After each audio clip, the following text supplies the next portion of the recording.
El personatge de Werther és un personatge molt intens, en tots els aspectes, vocal, musical, interpretatiu i psicològic. Absorbeix moltíssim. Aquesta obra em deixa molt tocat psicològicament. O sigui, jo surto del teatre i encara soc Werther, no? I necessito aquestes 48 hores per refer-me una miqueta, per tornar a ser Josep i per tornar a posar-me a la pell del Werther, no? És una mort molt bonica. Ja només per la part musical o el que estàs dient, sinó per la part visual. Nosaltres veurem que ell intenta fer l'esforç de reviure, de tornar amb ella, i ara és ella la que li diu les paraules maques, no?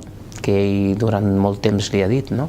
Ell s'aixeca, torna a caure, torna a aixecar-se, recorden el seu primer ball, el petó, aquell tan maco, tan desitjat que mai s'han donat, finalment se'l donen amb uns compassos orquestrals d'una bellesa que, bueno, és que si no et deses ja no et deses enlloc, ja t'ho dic ara, no?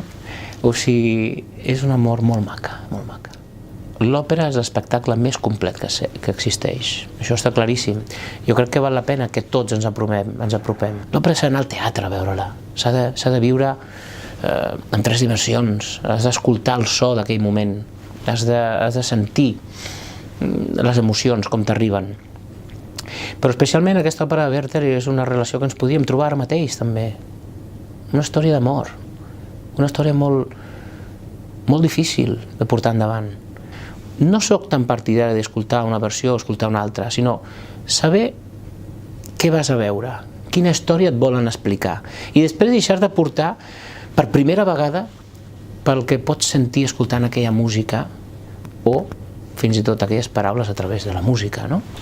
O sigui, val la pena apropar-se, com he dit abans, a l'espectacle més complet que existeix.